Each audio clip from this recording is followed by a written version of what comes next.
అందరికీ మరణాత.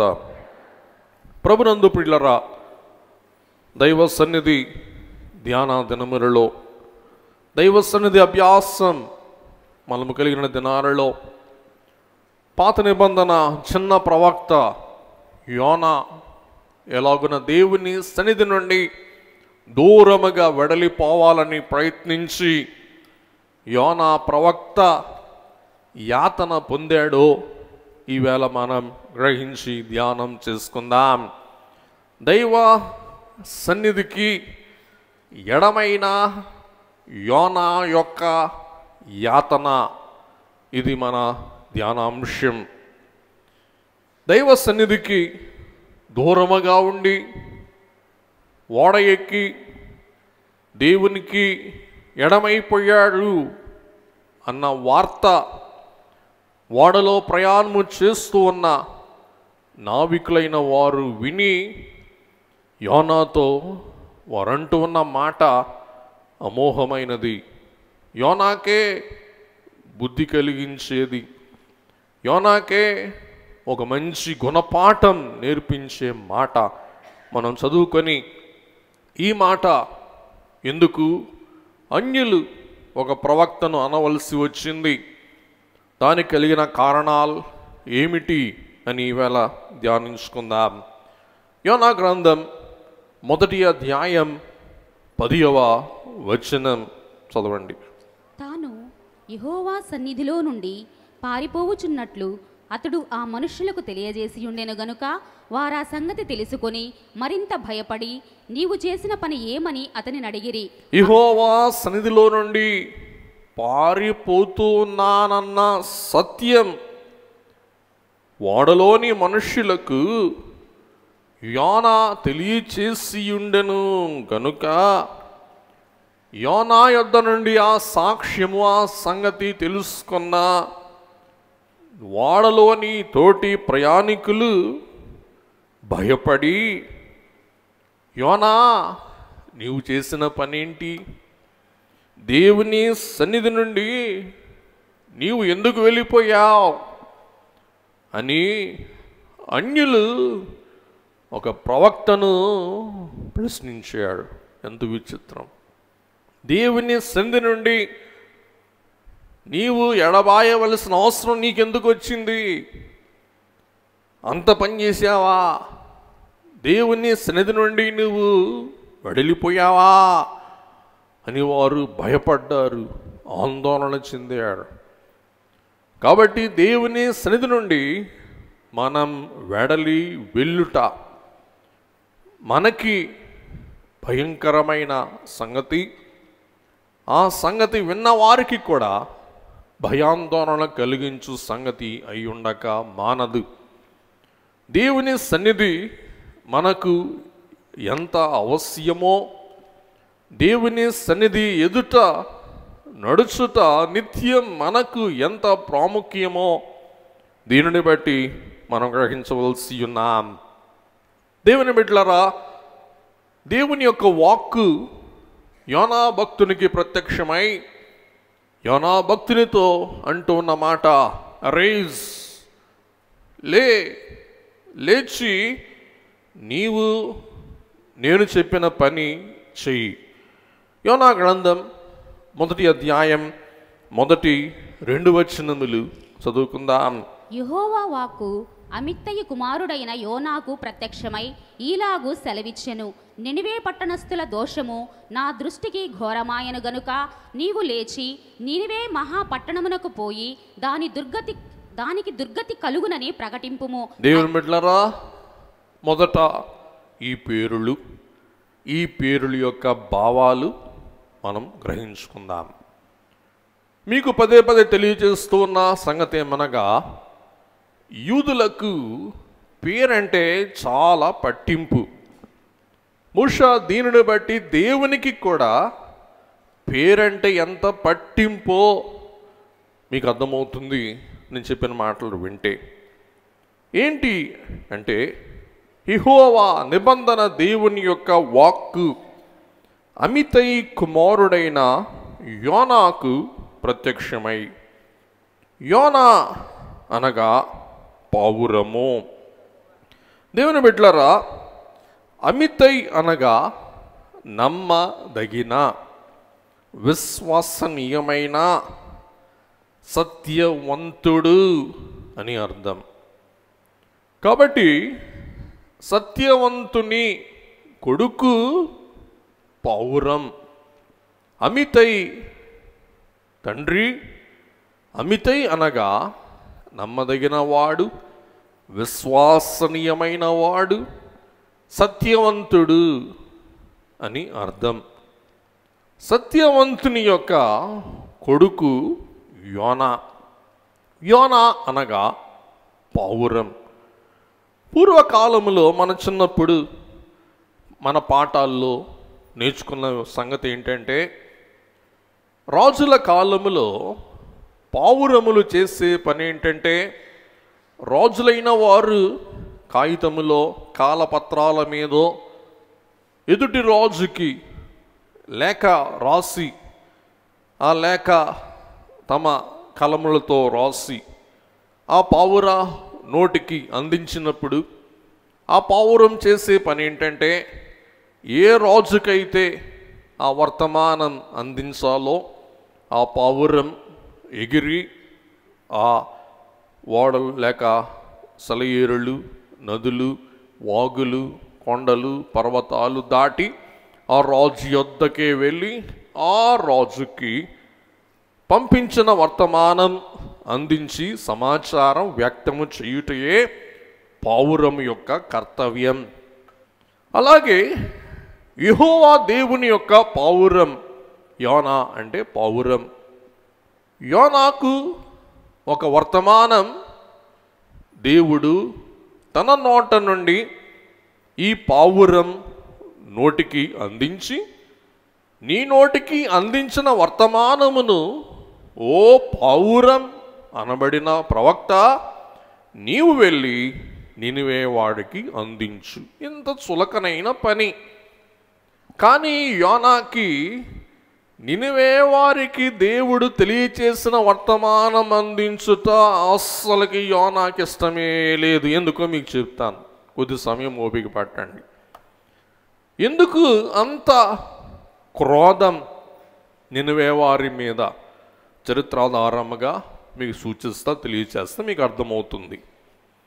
కాబట్టి నీవు ఒకే ఒక మాట చెప్పు.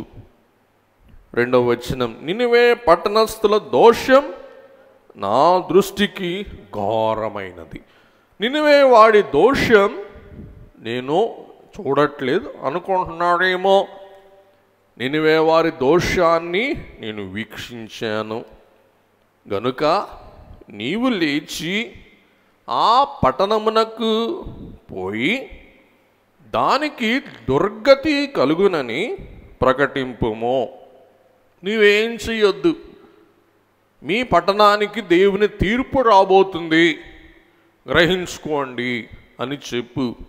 ఇంత సులభమైన, సులువైన, అలాగే నేరైన, ఎటువంటి అనుమానం, సందేహం లేని వర్తమానం దేవుడు యోనా ప్రవక్తకు అందించుట మనం చూస్తూ ఉన్నాం.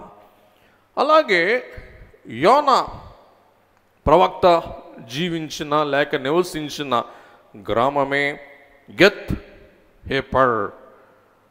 2వ రాజుల గ్రంథం 14వ అధ్యాయం 25వ వచనంలో ఈ మాట మనం చూడగలుగుతూ ఉన్నాం. గెత్హెపెరు ఊరివాడైన అమిత్తయికి పుట్టిన తన సేవకుడైన యోనా అను ప్రవక్త ద్వారా. గమనించండి, ఇక్కడ మనం గెత్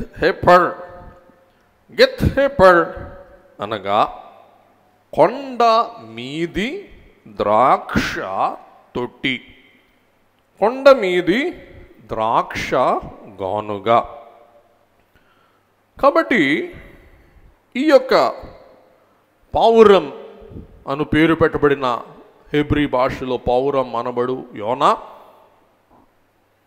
క్షేమ సమాచారం, సమాధాన సమాచారం నినివే వారికి అందించుట అంత మట్టికే యోనా యొక్క బాధ్యత. దేవుని సత్యవార్త, అమితై అనగా సత్యం, దేవుని యొక్క యథార్థ వార్త నినివే వారికి అందింపవలసి ఉన్నది. ఎందుకంటే మన వాక్య పఠనలో పఠించిన రీతిగా దేవుడు కేవలం యూదులకు మాత్రమే దేవుడు కారు, కానీ ఆయన అందరికీ దేవుడు. రోమాపత్రిక 3వ అధ్యాయం 29వ వచనం, దేవుడు యూదులకు మాత్రమే దేవుడా, అన్యజనులకు దేవుడు కాడా? అవును, అన్యజనులకును దేవుడే. ఈ నినివే వారు అషూరు వారు. దేవుడు యూదులకు దేవుడు, దేవుడు అషూరీయులకు దేవుడు, దేవుడు అన్యులకు దేవుడు. కాబట్టి నినివే వారు అన్యులైన నినివే వారికి కూడా దేవుడెవరు? యెహోవాయే. కాబట్టి ఈ యెహోవాయే మీ దేవుడు, యెహోవానే మీరు ఆశ్రయించండి, యెహోవాని ప్రార్థించండి, మీ పట్టణంపై కలుగు ముప్పును మీరు తప్పించుకోండి అన్న వర్తమానమే యోనా ఈ యొక్క నినివే వాడికి తెలియచేయవలసిన వాడై ఉంటూ ఉన్నాడు. దేవుని బిడ్డలారా, ఒకసారి మ్యాప్ మనం చూస్తే నినివే యోనా గారు ఉండే మరి గత్హేపర్ దానికి సమీపముగా ఉన్న సముద్ర తీరం యొప్పే నుంచి నినివేకి మీరు చూడండి 885 కిలోమీటర్లు అందాజుగా. అంటే ఈశాన్యంగా నడుచుకుంటా వెళ్ళిపోతే నినివేకి వెళ్ళిపోవచ్చు తేలిగ్గా యోనా. ఈశాన్యంగా 885 కిలోమీటర్లు నడుచుకుంటా వెళ్తే నినివే వచ్చేస్తుంది. దీనికి వాడక్కరల, సముద్రం అక్కరల, మరేం అక్కరల. కానీ నినివేకు వెళ్ళటం యోనాకి ఇష్టం లేనందున కావాలని ఓడ తీరానికి వెళ్ళి గత్హేపర్ నుండి యొప్పే వరకు ప్రయాణము చేసి యొప్పేలో ఓడ ఎక్కి యొప్పే నుండి ఆ కాలములో ఎంత ఎడంగా వెళ్ళవచ్చో అంత ఎడమైన ఓడ ఎన్నుకుంటున్నాడు యోనా. యొప్పే నుండి తార్షీషుకు 4023 కిలోమీటర్లు, అంటే ఇంచుమించుగా 5 దూరం అన్నమాట అండి యొప్పేకి తార్షీషుకి. ఈవేళ ఇజ్రాయేల్ లేక టెలవీవ్ అంటారు. ఈవేళ రాజధాని, ఇస్రాయేల్ దేశ రాజధాని టెలవీవ్, అది యొప్పే అనుకుంటే నినివే ఇరాన్ దేశంలో ఒక ప్రాంతం నినివే. కానీ యోనా యొప్పే అను సముద్ర తీరము నుండి ఎక్కడికి వాడెక్కుతాడంటే ఐరోపా ఖండములోని స్పెయిన్ దేశానికి వెళ్ళాలని వాడెక్కుతాడు. ఎంత దూరం? 5 రెట్లు దూరం. కేవు ఎంత? 5 రెట్లు. ఉదాహరణకి హైదరాబాద్ వెళ్ళమంటే ఎవరన్నా కలకత్తా వెళ్తారా? కాబట్టి హైదరాబాద్ ఒక 350 కిలోమీటర్లు, కలకత్తా 900 కిలోమీటర్లు, దానికంటే ఇది ఎక్కువ, 5 రెట్లు.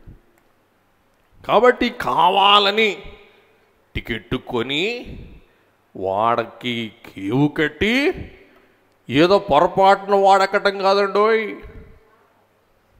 కేవల్లా ఇచ్చి 5 కేవిచ్చి దేవుని మాట తోసిపుచ్చాలని ఖచ్చితంగా దేవుడు చెప్పింది చేయకుండా ఎలాగైనా తప్పించుకోవాలన్న కంకణం కట్టుకొని 5 కేవు చెల్లించుటకు 5 దూరం ప్రయాణం కొనసాగించుటకు యోనా కంకణం కట్టుకుంటాడు. ఎందుకు? దేవుని సన్నిధి నుండి ఎంత దూరం వెళ్ళగలిగితే అంత దూరం వెళ్ళాలి.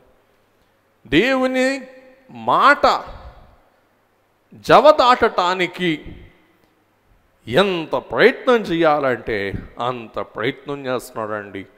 ఎవరు? యోనా. సరే, యోనా దేవునికే సవాల్ విసురుతూ ఉన్నాడు. గత 2 వారాలుగా ధ్యానం చేసుకుంటూ ఉన్నాం. సర్వ సృష్టిని ఆవరించి ఉన్న ఆకాశముల నుండి పాతాళ కూపం వరకు దాగి ఉన్నా లేక ఇమిడి ఉన్నా వ్యాపించి ఉన్న దైవ ప్రసన్నతకు దైవ సన్నిధికి ఎడమగా ఉండాలని దేవుని మాట ఎలాగైనా నెరవేర్చకుండా ఉండాలని యోనా కంకణం కట్టుకున్నాడు. చూద్దాం, యోనా కంకణం నెరవేరుతుందా? దేవుని సంకల్పం సిద్ధిస్తూ ఉందా? దేవుని బిడ్డలారా, ఇక్కడ ఒక వింత, ఒక విడ్డూరమైన సంగతి ఏమనగా, ఈ యోనా ఇశ్రాయేల్ దేశ ప్రవక్త. యోనా కాలమందు ఇశ్రాయేల్ దేశమును ఏలుచు ఉన్న రాజు యెరోబాము. ఈ యెరోబాము బట్టి రాజ్యమే 2 ముక్కలైంది. ఈ యెరోబామే దుష్టుడు. ఇశ్రాయేలీలైన వారిని విగ్రహారాధనలోనికి నడిపించిన వాడు. అలాగే ఈ యెరోబామే ఇశ్రాయేలు యొక్క భ్రష్టత్వానికి మూల కారకుడు అయ్యుంటున్నాడు అన్నమాట అండి. దేవుని బిడ్డలారా, 2వ రాజుల గ్రంథం 14వ అధ్యాయం 24వ వచనం చదువుకుందాం. ఇతడును ఇశ్రాయేలు వారు పాపము చేయుటకు కారకుడగు నెబాతు కుమారుడైన యెరోబాము చేసిన పాపములను విడువక అనుసరించి యెహోవా దృష్టికి చెడుతనము జరిగించెను. యెహోవా దృష్టికి చెడుతనము జరిగించెను. 25, 26 చదువుకుందాం. గెత్హెపెరు ఊరివాడైన అమిత్తైకు పుట్టిన తన సేవకుడైన యోనా అను ప్రవక్త ద్వారా ఇశ్రాయేలీల దేవుడగు యెహోవా సెలవిచ్చిన మాట చొప్పున ఇతడు హమాతునకు పోవు మార్గము మొదలుకొని మైదానపు సముద్రము వరకు ఇశ్రాయేలు వారి సరిహద్దును మరలా స్వాధీనము చేసుకొనెను. ఏలయనగా అల్పులేమి ఘనులేమి ఇశ్రాయేలు వారికి సహాయులెవరునూ లేకపోయిరి. అప్పుడు ఏమైంది? అసలు విషయం 27వ వచనములో మనం గ్రహింపగలుగుతూ ఉన్నాం. 27. యెహోవా ఇశ్రాయేలు వారు పొందిన బాధ ఘోరమైనదనుకొనెను. ఇశ్రాయేలను పేరు ఆకాశము క్రింద నుండి తుడిచివేయనని యెహోవా సెలవిచ్చియుండెను గనుక యెహోయాషు కుమారుడైన యెరోబాము ద్వారా వారిని రక్షించెను. వినండి, ఇశ్రాయేలీయులు దుష్టులు, విగ్రహారాధికులు, వారు ఘోరమైన పాపము చేసిన వాడై ఉన్నారని దేవుడు ఎరిగి ఉండి కూడా ఇశ్రాయేలును పేరు ఆకాశము క్రింద నుండి తుడిచి వేయనని ఎవరు సెలవిచ్చాడు? యెహోవా సెలవిచ్చాడు. ఇశ్రాయేలీయులను బట్టి కాక దేవుడు తన మాటను బట్టి యెహోయాషు కుమారుడైన యెరోబాము ద్వారా దేవుడే ఇశ్రాయేలీయులైన వారిని ఏం చేస్తున్నారంటండి? రక్షిస్తూ వస్తున్నాడు.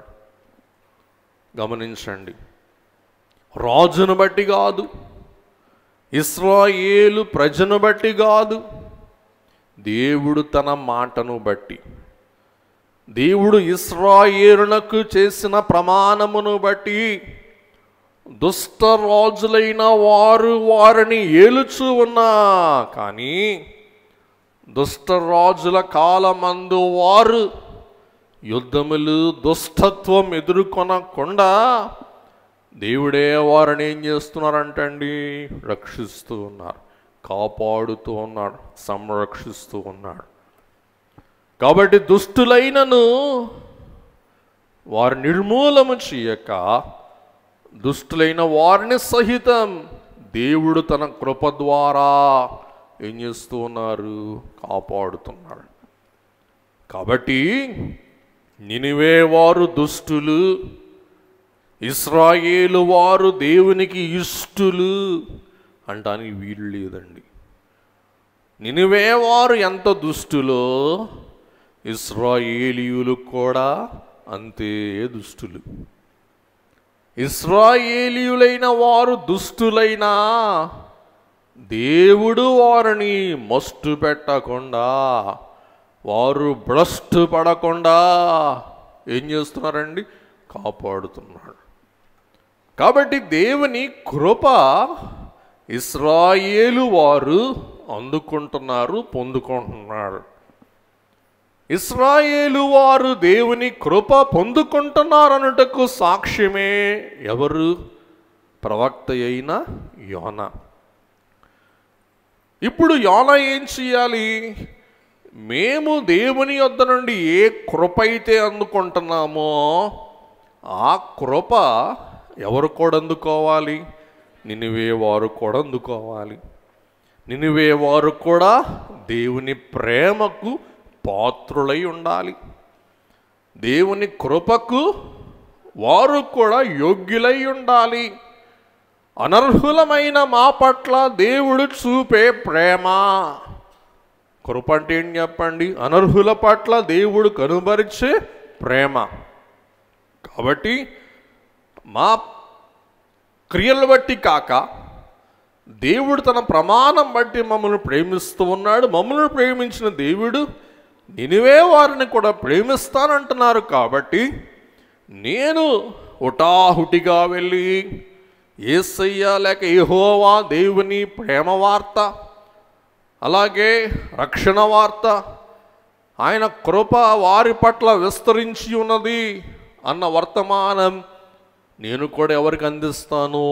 నినివే వాడికి అందిస్తాను అన్న తాత్పర్యం కలిగి ఉండక కృప నేనే అందుకోవాలి, కానీ నా శత్రువులు అందుకోకూడదు. గమనించండి, ప్రభువును బట్టి ఎన్నో దీవెనలు, ఆశీర్వాదములు మనం అందుకుంటున్నాం. ఎన్నో కృపలు, అద్భుత కార్యాలు అనుభవిస్తూ ఉన్నాం. అనుదినం ఆయన ప్రేమ, కనికరం, వాత్సల్యం మనలను వెంబడిస్తూ ఉంది. అలాగే మనలో మన తోటివారు, మన బంధువులు, మన స్నేహితులు, మన మిత్రులు అనేకులు దేవుని ఎరగని వారున్నారు. దేవుని కృపకు పాత్రులు కాని వారున్నాడు. మన ఇంట్లోనే, మన సొంత జనుల్లోనే ఉన్నాడు. వారికి మనం దేవుని సువార్తను, ఆయన ప్రేమ వార్తను, ఆయన కృపను గురించిన శుభ సంగతులను అందిస్తూ ఉన్నామా, లేక అందించటకు మనం వెనుకంజ వేస్తూ ఉన్నామా? అందిస్తే మనం ధన్యులం. అట్టి స్వార్థ వారికి అందించకపోతే మనం వారిని యోనావలే భ్రష్టత్వములోనికి నడిపించువారము అయ్యుందుమేమో. దేవుని బిడ్డలారా, దేవుడే అనునిత్యం తన వారిని కాపాడుచున్నట్లుగానే నినివే వారిని కూడా కాపాడాలని ప్రయత్నించాడు. కానీ ఈ ప్రవక్తే ఏం చేస్తున్నాడు? అడ్డుకుంటున్నాడు. గమనించండి. కాబట్టి ఈ వార్త కంటే ఏది? యేసు వార్త కంటే ఏది? గమనించండి. దేవుని బిడ్డలారా, ప్రభునందు ప్రియులారా, దేవుని యొద్ద నుండి మనం కానీ, ఏ ప్రవక్త కానీ, కడకు యోనా కానీ దౌడు తీయవచ్చు, కానీ దాగి ఉండలేమో. దేవుని యొద్ద నుండి మనం పారిపోవచ్చేమో, కానీ దేవుని కంటికి మనల్ని మనం ఏం చేసుకోలేమో, మరువు చేసుకోలేము అన్న వర్తమానం దీని ద్వారా మనం గ్రహించవలసి ఉంటూ ఉన్నాం. నేను బిడ్డలారా, నినివే అషూరు సామ్రాజ్యం యొక్క రాజధాని. ఈ అషూరు వారు చాలా క్రూరులు. ఈ అషూరు క్రూరత్వమును గూర్చి చరిత్ర చాలా సంగతులు తెలియచేస్తూ ఉంటూ ఉండగా కొన్ని సంగతులు చరిత్ర ఆధారముగా మీతో పంచుకోవాలని ఆశిస్తూ ఉన్నాను. నిష్ఠూన్ అనే అధిపతుల కాలములో విరోధులైన వారిని హతమార్చి, వినండి ఎంత క్రూరులంటే, విరోధులైన వారిని చంపివేసి వారి చర్మమును ఒలిసి విరోధుల, శత్రువుల, ఘాతకుల యొక్క చర్మాలతో వారి గోడలు అలంకరించుకునేవారు అంటండి. విరోధులైన వారి చర్మాలతో వారి గోడలు డెకరేట్ చేసుకునేవారు అంటండి. అంత మాత్రమే కాదు, శత్రువుల యొక్క నాసిక, ముక్కులు, చెవులు, వేళ్ళు తెగ నరికేయటం, వారి కళ్ళు ఓడబెరగటం, వారి పుర్రెలు, చనిపోయిన తర్వాత ఉన్న పుర్రెలు, తలకాయలు ఒకదాని మీద ఒకటి పేర్చి గోపురాలు కట్టటం, ఇటువంటి అఘాతక కార్యములు అషూరు వారు శత్రువుల విషయంలో జరిగించి భయం, కంపరం, ఆందోళన కలిగించేవారంటండి శత్రువులకి. అలాగే యవనస్తులై ఉన్న బాలికలైన వారిని కూడా వారు హతమార్చుటకు వెనుకాడని వారంటండి. అలాగే చెరపట్టిన వారిని మోకరిళ్ళ చేసి, మోకాలుండేలాగా చేసి వారి మీద నుండి రథాలు నడిపించుకుంటూ వెళ్ళేవారంటండి. అలాగే భయంకరమైన శిరచ్ఛేదనలు, ఉరి, అలాగే భయంకరంగా తలకాయలు నరికేసేవారు అంటండి. అలాగే 20,500 మంది శత్రువులను బాణాలతో మరి అర్జాస్కు అనే ప్రాంతంలో వితృక్తులైన వారిని నిలువబెట్టి ఏకకాలం 20,500 మందిపై బాణాలు సంధించి వాళ్ళని చంపాడంటండి. అలాగే 2వ రాజులు 15:19-20లో కూడా అషూరు వారు తిగ్లత్ పిలేసర్ 745 నుండి 727 కాలం వరకు జీవిస్తూ ఇశ్రాయేలు వారు కప్పం కట్టనందున ఇశ్రాయేలుపై కూడా దాడి చేసి ఇశ్రాయేలులైన వారిని కూడా భయంకరంగా హింసించిన చరిత్ర అషూరు వాడిది. 2 మాటలు చదువుకుందాం, చదివేసిండమ్మా. అషూరు రాజైన పూలు దేశము మీదికి రాగా మెనహేము తనకు రాజ్యము స్థిరపరచునట్లుగా పూలు చేత సంధి చేయించుకొనవలెనని 2000 మనుగుల వెండి పూలునకు ఇచ్చెను. మెనహేము ఇశ్రాయేలులో భాగ్యవంతులైన గొప్పవారిలో ప్రతి మనిషి యొద్దను 50 తులముల వెండి వసూలు చేసి ఈ ద్రవ్యమును అషూరు రాజునకిచ్చెను గనుక అషూరు రాజు దేశమును విడిచి వెళ్ళిపోయెను. చూస్తూ ఉన్నారా? కప్పం కట్టి బహుమానాలు, పురస్కారాలు ఇస్తే సరి, లేకపోతే వారిని అష్ట కష్టాలు పెట్టి అస్తవ్యస్తం చేసే వరకు వారిని వదిలిపెట్టేవారు కారంటండి. వింత విడ్డూరం ఏంటంటే, ఇటీవలి కాలంలో మణిపూర్లో కూడా ఇటువంటి అఘాతకాలం మన దేశంలో మనం చూసాం. ఎంత బాధాకరం, ఎంత వేదనకరం.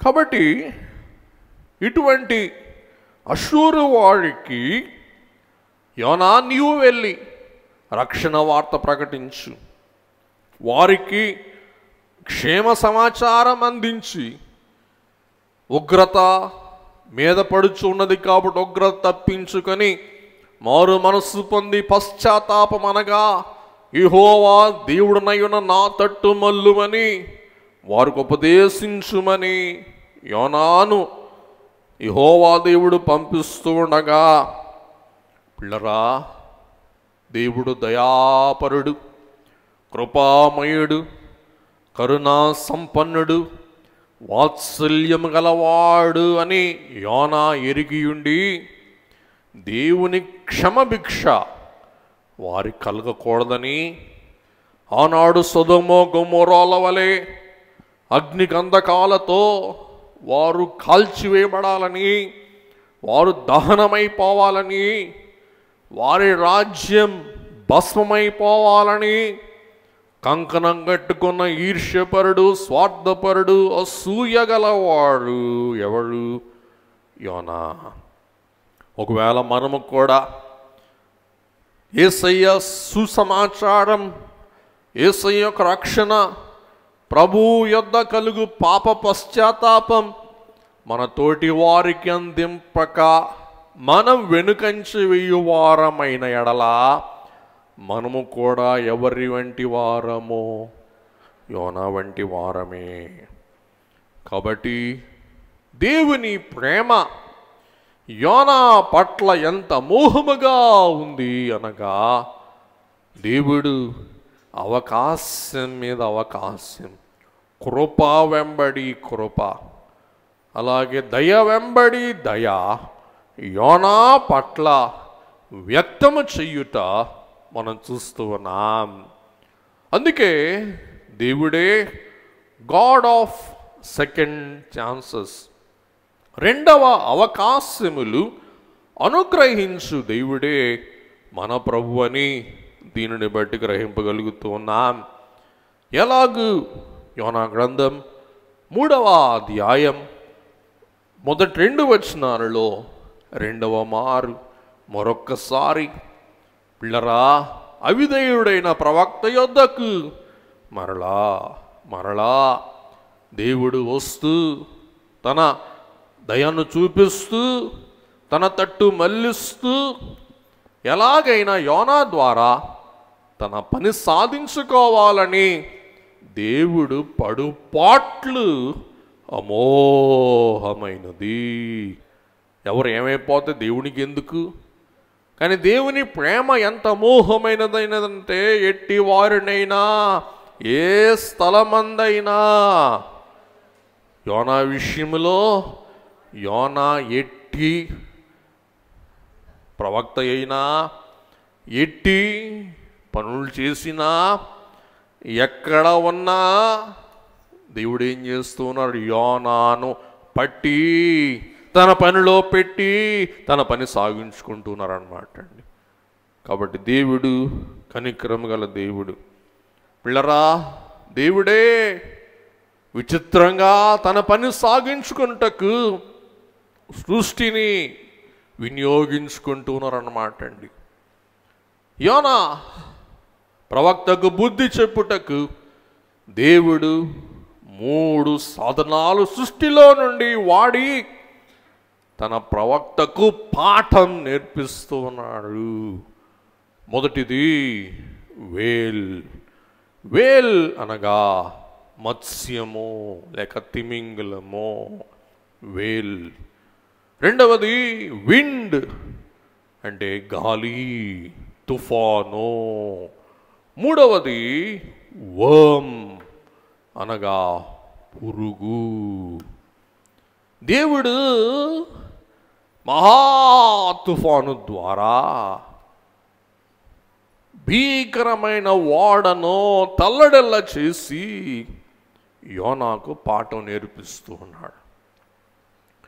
మనిషిని సహితం అమాంతంగా కబలించి వేయగల తిమింగలమునకు ఆజ్ఞాపించి తన ప్రవక్తకు దేవుడు బుద్ధి చెప్తూ ఉన్నాడు.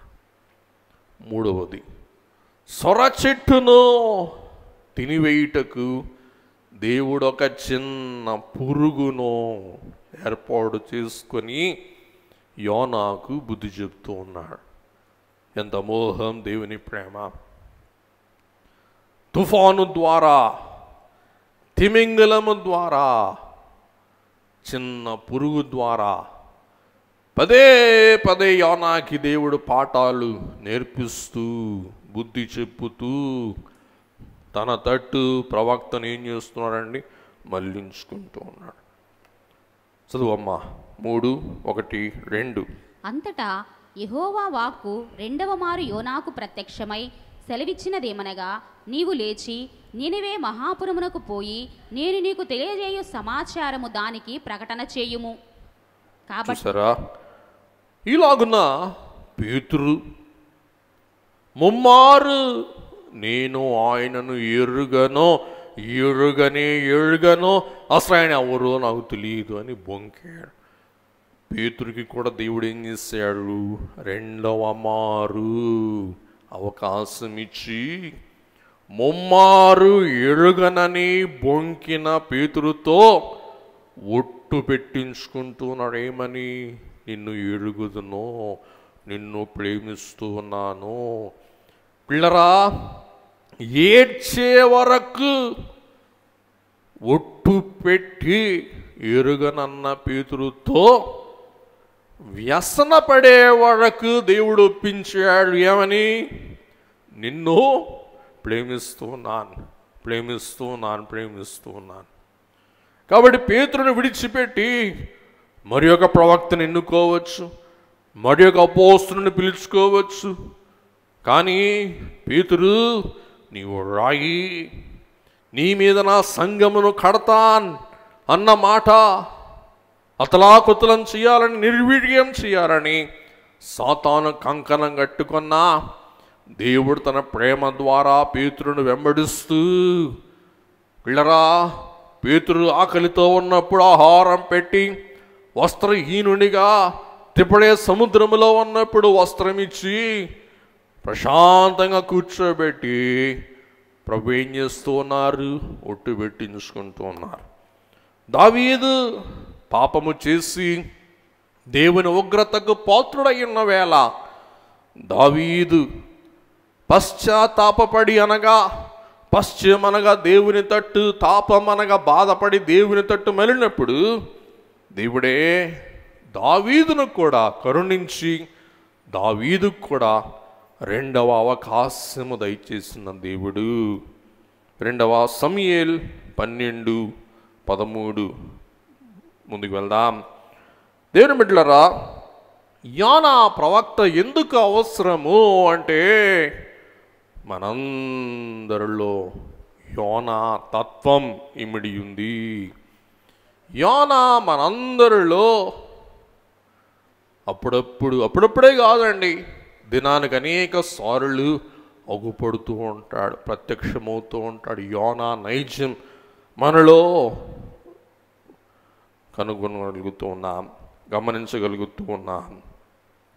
దేవుని బిడ్డలారా, యేసుక్రీస్తు ప్రభువు కూడా ఈ యోనా చరిత్ర కట్టుకథ కాదు, పుట్టుకథ కాదు, ఇది వాస్తవమైన కథ, ఇది నిజగాథ, ఇది చరిత్రలో ఒక వాస్తవ సంఘటన అని స్థాపన చేయుటకు, ఖండితముగా తెలియచేయుటకు యేసుక్రీస్తు ప్రభువు కూడా యోనాను గూర్చిన సంగతి తన భూలోక స్వార్థ పరిచర్యలో ఉటంకించుట వాక్యములో మనం చూస్తూ ఉన్నాం. ఇందాక మనం వాక్య పఠనంలో చదువుకున్న మత్తయి సువార్త 12వ అధ్యాయం 40-41 వచనములో, నీవు దేవుని కుమారుడు అనుటకు మాకొక రుజువు చూపించు, మాకొక సాక్ష్యము చూపించు అని యూదులైన వారు అడిగినప్పుడు యేసుక్రీస్తు ప్రభువే ఈ మాటలు పలుకుచు యోనాను ఉటంకిస్తూ ఉన్నారండి. చదువుకుందాం. యోనా 3 రాత్రింబగళ్ళు తిమింగలము కడుపులో ఎలాగుండెనో అలాగు మనుష్య కుమారుడు 3 రాత్రింబగళ్ళు భూగర్భములో ఉండును. మనుష్య కుమారుడు భూగర్భములో ఉండును. చదువమ్మా. నినివే వారు యోనా ప్రకటన విని మారు మనస్సు పొందిరి గనుక విమర్శ సమయమున నినివే వారు ఈ తరము వారితో నిలువబడి వారి మీద నేరస్థాపన చేతురు. ఇదిగో యోనా కంటే గొప్పవాడు ఇక్కడ ఉన్నాడు. కాబట్టి ప్రభు ఉద్దేశం ఏంటంటే, యోనాను ఒక ప్రవక్త మాటను బట్టి నినివే వారే పశ్చాత్తాపపడి బూడిదలో కూర్చొని గోనె పట్ట కట్టుకొని మారు మనస్సు పొంది పశ్చాత్తాపం పొందిన వాడైతే, యోనా కంటే గొప్పవాడనై ఉన్న నేను ఇక్కడ ఉండి రక్షణ సువార్త మీకు అందిస్తూ ఉండగా, ఈ రక్షణ సువార్తను ఓ ఇశ్రాయేలు వారలారా మీరు గనక వినకపోతే, గైకొనకపోతే, అనుసరించకపోతే రేపు తీర్పు దినమందు మీకు విరోధముగా సాక్ష్యమిచ్చుటకు ఎవరు నిలబడతారు? నువ్వేవాడు. ఒక ప్రవక్త మాటకే 40 రోజులు మేము నీటి ఆహారాలు మార్చి అన్నపానాదులు మేము మానివేసి రాజు నుండి అదముని వరకు మేము పశ్చాత్తాపడితే, దేవకుమారుడే మీ మధ్యకు దిగి వస్తే నా మాట మీరు వినరా? విననందున నినివే వారే మీకు విరోధముగా సాక్ష్యం చెప్తాడు. ఏమని? మీకంటే మేమే విన్నా. ఒక ప్రవక్త మాట విని మారు మనస్సు పొంది పశ్చాత్తాపపడి ఉగ్రత తప్పించుకున్నామే, మీరు రేపు రాబో ఉగ్రత యేసుక్రీస్తు అను మనుష్య కుమారుని మాట విని కూడా మీరెందుకు అంగీకరింపలేదని మీకు బుద్ధి చెప్పటానికి రేపు దేవుడు ఎవరిని లేపుతారంట? నినివే వారిని సాక్ష్యము ఇవ్వటానికి బలపరచువాడై ఉంటూ ఉన్నారు. మత్తయి 16:4 వ్యభిచారులైన చెడ్డతరము వారు సూచక క్రియ నడుగుచున్నారు. అయితే యోనాను గూర్చిన సూచక క్రియయే గాని మరి ఏ సూచక క్రియ అయినా వారికి అనుగ్రహింపబడదని వారితో చెప్పి వారిని విడిచి వెళ్ళిపోయెను. కాబట్టి యేసుక్రీస్తు ప్రభువే కోపగించి, మీకు సూచనలు కావాలి, ఇన్ని సూచనలు అద్భుతాలు చేస్తూ, చనిపోయిన వారిని లేపుతూ, కుష్ఠరోగులను బాగు చేస్తూ, గుడ్డి వారికి చూపిస్తూ, ఇన్ని కార్యాలు చేస్తూ ఉంటే మీరు నమ్మరా? ఇంకా మీకు సూచనలు కావాలా అని చెప్పి ప్రభువే వారిని ఖండించి కోపగించి వారి యొద్ద నుండి ఆయన ఏం చేశారంటండి? వెళ్ళిపోయారంట. వారిని విడిచి వెళ్ళిపోయినంటే ప్రభుకి ఎంత కోపం వచ్చిందో, వారి అవిశ్వాసం బట్టి ప్రభుకి ఏం కలిగిందండి? వేదన, ఆందోళన. దేవుని బిడ్డలారా, యోనా ప్రవక్త యొక్క మాటకు తిరిగి వస్తే, దేవుని బిడ్డలారా, యోనా గ్రంథం 1వ అధ్యాయం 3వ వచనం.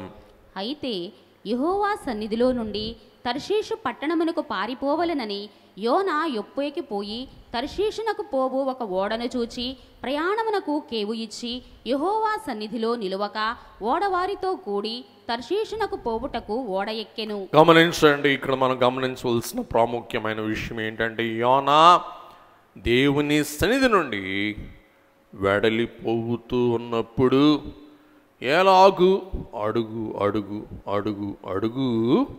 అడుగుకెళ్ళిపోయాడు. ఇంకోసారి చెప్తున్నా, యోనా దేవుని సన్నిధి నుండి అడుగు వేసిన కొలది అడుగుకెళ్ళిపోయాడు. ఆయన ప్రతి అడుగులోకి వెళ్తుంది అన్నమాట, అడుగులోకి వెళ్ళిపోతుంది. ఎలా? నెంబర్ 1, గెత్హేపర్ నుండి వెంట్ డౌన్ టు యొప్పే. అంటే గెత్హేపర్ అనే పట్టణం ఎత్తైన పట్టణం దిగి ఎక్కడికి వెళ్ళాడు? యొప్పేకి వెళ్ళాడు. తర్వాత మనం చూస్తే యొప్పేలో కేవు కట్టి దిగి వాడెక్కాడు. వాడలో నుండి దిగి వాడ దిగువ భాగానికి యోనా వెళ్ళి పండుకున్నాడు. తుఫాను వచ్చింది. వెంటనే తుఫానుకి కారణం యోనా అని నావికులు గ్రహించి యోనాని ఏం చేశాడు? సముద్రంలో పడేసాడు. సముద్రములో పడిపోయాడు. ఏం చేస్తూ ఉన్నాడు? సముద్రంలో అడుగు భాగానికి వెళ్ళిపోతూ ఉన్నాడు. అడుగు భాగములో చేప కబలించేసింది. కబలించి ఏం చేసింది? అడుగు తీసుకెళ్ళింది.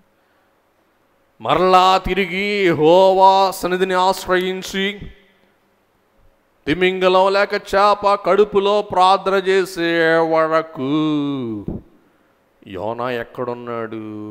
అట్టడుగునున్నాడు. ఎప్పుడైతే ప్రార్థన చేశాడో ఆ చేప ఏం చేసింది? పైకి తీసుకొచ్చి ఆ నినివే ధరణి మీద కక్కేసింది. కాబట్టి మనమైనా దేవుని యొద్ద నుండి, దేవుని సన్నిధి నుండి ఎడంగా వెళ్ళాలని ప్రయత్నం చేసిన వారమైన ఎడల, దేవుని సన్నిధిని ఎడబాసిన ప్రయత్నములో మనం కూడా ఏమవ్వక తప్పదు. అడుగుకి దిగక తప్పదు. ఇంకోసారి చెప్తున్నా, గథేపర్ నుండి యొప్పేకి దిగాడు. యొప్పే నుండి ఓడలోనికి దిగాడు. ఓడలో నుండి ఓడ క్రింది భాగానికి దిగి అక్కడ పరుపేశాడు. ఓడ క్రింది భాగము నుండి చీటీలు వేసినప్పుడు యోనా పేరు మీద చీటీ పడింది కాబట్టి ఎత్తి యోనాను సముద్రంలో వేశాడు. సముద్రంలో ఈత లేక దిగిపోతున్నాడు. రెండవ అధ్యాయం అంటాడు, నాచు నన్ను చుట్టుకొని. సముద్రంలో ఉన్న దెబ్బల మీద నుండి కూడా, పర్వతాలు సముద్రంలో ఉన్న దెబ్బల మీద నుండి కూడా ఆయన ఏమైపోతున్నాడు? దిగు వెళ్ళిపోతున్నాడు. అప్పుడు దేవుడే ఇంకా తన ప్రవక్తతో పని ఉంది అని చేత చేపను పంపించి లొట్టుక్కమని చేప ఏం చేసింది? మింగేసి నువ్వు దేవుని ప్రార్థన చేయనంతసేపు నా కడుపులోనే ఉంటావు, నువ్వు కిందే ఉంటావు, నువ్వు బయటికి వెళ్ళవు, యు ఆర్ అరెస్టెడ్ అని చెప్పి చేప ఏం చేసింది? పోలీసు వారు కాదు, ఒక ప్రవక్తకి చేపే జైలు బంధించేసింది.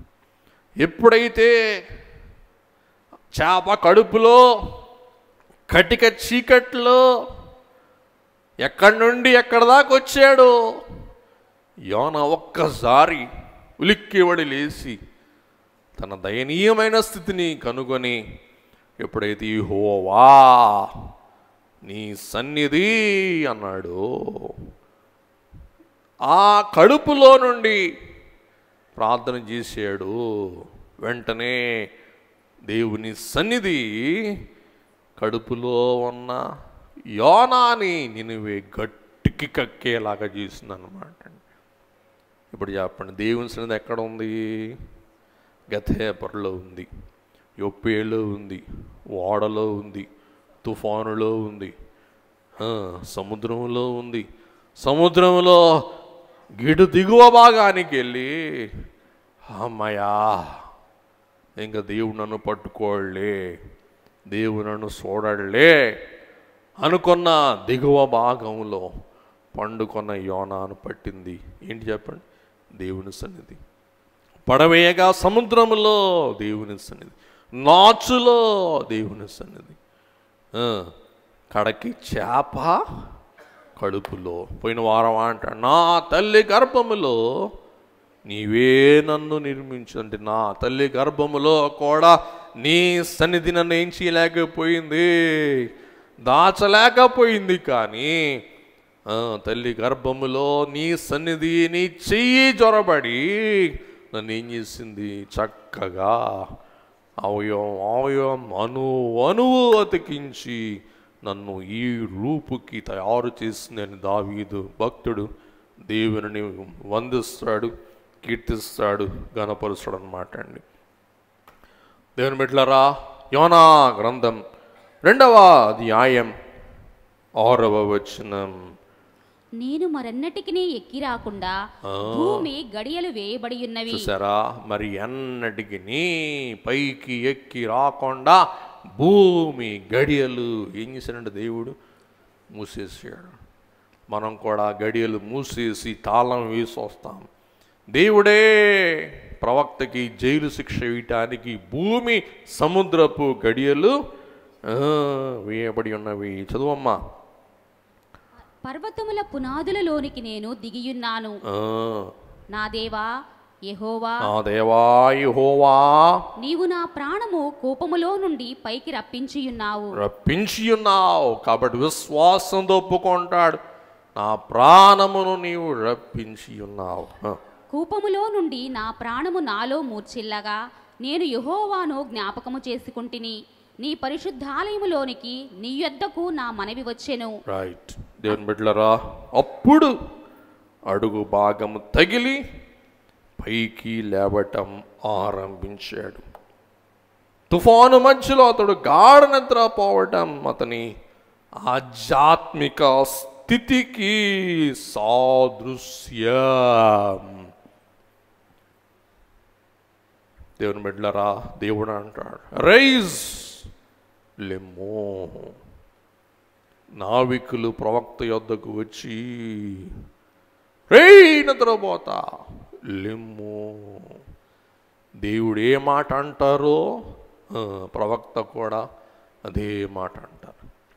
ఈవేళ మన పిల్లల విషయంలో, మన గృహాల విషయంలో మనం నిద్రపోతూ ఉన్నామా, అప్రమత్తంగా ఉన్నామా? ఈ లోకపు నాచు పీచు మన పిల్లలైన వారిని కబలించి ముంచి వేయటానికి ప్రయత్నించే సమయంలో, వారు దేవుని సన్నిధికి ఎడమగా ఉన్న సమయాలలో తండ్రులుగా తల్లులుగా నిద్రమత్తులమై నిద్రపోతూ ఉన్నామా? మేల్కొని వారి కొరకు ప్రార్థిస్తూ, వారి యోగక్షేమాలు గుర్తిస్తూ, వారి విషయంలో చురుగుదనము కలిగి ఉన్నామా? వాడు ఏం సావు సస్తే నాకెందుకులే, వాడు ఎట్టా పోతే నాకెందుకులే అనే నిద్రబోతులమై ఉన్నామా? మనం యోనాలం. అన్యులు వచ్చి మనకు ఏదో రోజు బుద్ధి చెప్తారు. ఏమ్మా నీకు బుద్ధి లేదా? నీ కళ్ళు ఉన్నాయా లేవా? నీ కొడుకు ఏం చేస్తున్నా, నీ కూతురు ఏం చేస్తుందో నీకు తెలియదా? అడిగినప్పుడు మనం ఏం చేయాలా? ఉలిక్కిపడి అప్పటికే జరగవలసింది జరిగిపోవచ్చేమో గమనించండి. కాబట్టి ఒక ప్రవక్తను తెలుసో తెలియకయో అన్యులైన వారు, ప్రయాణికులైన వారు వచ్చి ఏమంటున్నారు, నిద్రపోతా. నీకేం పట్టింది? చచ్చిపోతూ వాడ తలడిల్లుతూ ఉంటే నీకెట్టా నిద్ర పట్టింది? మనం ఆత్మీయ జీవితంలో నిద్రమత్తు కలిగి ఉన్నామా, అప్రమత్తత కలిగి ఉన్నాం? అందుకే ప్రభు అంటారు, శోధనలో ప్రవేశింపకుండానట్లు మీరు మెలకువగా ఉండి జాగ్రత్త పడండి. కాబట్టి యోనా నినివే పట్టణానికి వెళ్ళమన్న సమాచార విషయంలో దేవుని సమాచారం నిష్ఫలం చేస్తూ ఉన్నారు, వ్యర్థము చేస్తూ, నిరర్ధకం చేస్తూ ఉన్నారు. దేవుని బిడ్డలారా, ఇక్కడ యోనా యొక్క సంగతంతా కూడా ఆయన దేవుని సన్నిధి నుండి దూరముగా వెళ్ళిపోవటానికి గల కారణమంతా ఆయన నోటి సాక్ష్యము ద్వారా మనం వినగలుగుతూ ఉన్నాం. యోనా 4:2 చదవండి. యెహోవా, నేను నా దేశమందుండగా ఇట్లు జరుగునని నేను అనుకుంటిని కదా. ఎట్లా జరుగునని అనుకుంటుని? ఎట్లా జరుగునని చదవమ్మా. అందువలనని నీవు కటాక్షమును జాలియును బహుశాంతమును అత్యంత కృపయు గల దేవుడవయుండి పశ్చాత్తాపపడి కీడు చేయక మానుదువని కీడు చెయ్యక నీవు మానుదువని నేను తెలుసు నాకు తెలిసింది. చదువమ్మా. దానికి ముందుగానే అందుకే నేను నీవు కరుణ, కటాక్షం, జాలి, శాంతి, అత్యంత కృప గల దేవుడవయ్యుండి ఆ దివ్య లక్షణాలన్నీ నినవే వారికి నీవు చూపకుండా ఉండాలనే నేనేం చేశాను? తర్షీషునకు పారిపోతిని. తార్షీషు దారి పట్టా, అయినా కానీ నన్ను వదిలిపెట్టలేదు దేవా. చూసారా, లోబడనొల్లని ప్రవక్త యొద్దకు దేవుడు లోబడ చేసే రాయబారుల్ని పంపించినా కానీ ఇంకా యోన ఏం చేస్తూ ఉన్నాడు? కఠినుడైపోయి లోబడనొల్లక, విననొల్లక, గ్రహింపనొల్లక మరి ఒక విధమై ఉన్న కఠినుడుగా మారిపోవుట మనం చూస్తూ ఉన్నాం. ముగించుకుందాం దేని బిడ్డలారా. యోనా గ్రంథం 1వ అధ్యాయం 5వ వచనం. కాబట్టి నావికులు భయపడి ప్రతివాడును తన తన దేవతను ప్రార్థించి ఓడ చులకన చేయుటకై అందులోని సరుకులను సముద్రములో పారవేసిరి. అప్పటికి యోనా ఓడ దిగువ భాగమునకు పోయి పండుకొని గాఢ నిద్రపోయి ఉండెను. చూసారా, అందుకే దేవుడు రాస్తారు, పాప బ్రతుకెడబాయు నిమిత్తం శాపపు వేళలకు అడ్డు పెట్టక ఆపద మ్రొక్కులు అవిగై చెయ్యక నీపై సత్కృప చూపెడు తండ్రికి.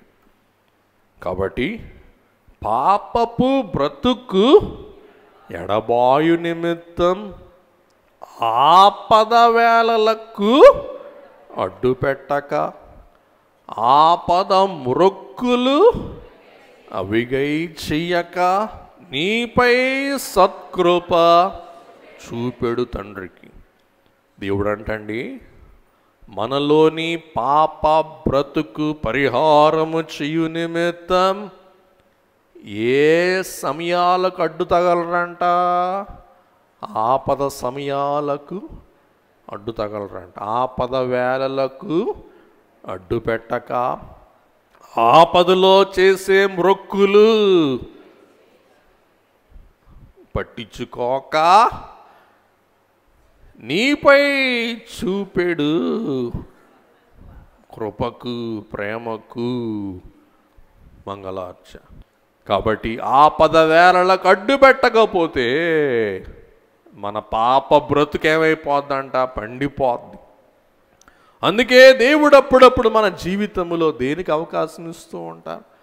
ఆపదలకు అవకాశం ఇస్తూ. ఆపద మమ్మ ఆవడింపగా ఆదరించినావుగా, ఆపద రానిచ్చి మమ్మ ఆదుకొన్నావుగా. దేవుని బిడ్డలారా, ముగించేసుకుందాం. మరి ఓడవారు చీట్లు వేయగా ఎవరి పేరు మీద చీటీ పడింది? యోనా పేరు మీద. కాబట్టి దేవుని బిడ్డలారా, దేవుని సన్నిధిని విడిచిన యోనాకు కలిగిన యాతనలు మనం చూసాం. అందుచేత మన జీవితంలో దేవుని సన్నిధిని మనం అలక్ష్యము చేయక, దేవుని సన్నిధిని మనం విస్మరింపక, దేవుని సన్నిధిని మనం కూడి చేరి ప్రార్థించి నడిచి స్తోత్రించి ఆయనను ఘనపరచి ఆయన పరిపూర్ణ చిత్తం శిరసావహించి నెరవేర్చగల ధన్యత ప్రభు మనకు దయచేయును గాక. దయగల ప్రభువా, కృపగల తండ్రి, లేఖనములోని ప్రతి సంగతిని మాకు బుద్ధి కలుగుటకే రాయించిన తండ్రి, మీకు స్తోత్రం చెల్లిస్తూ మేము బుద్ధి తెచ్చుకొని వారి వలె మేము అపరాధము చేయక మా జీవితములను సరిదిద్దుకొని సరిచేసుకొని చిత్తానుసారముగా నడవగల భాగ్యం, ధన్యత ఈ వర్తమానం ద్వారా అందరికి దయచి వాక్యానుసారమైన జీవితం మాలో స్థిరపరచుమని యేసు స్వామి పరిశుద్ధ నామమున వినయముతో వేడుకొని ప్రార్థిస్తున్నామా పరమ తండ్రి. ఆమేన్.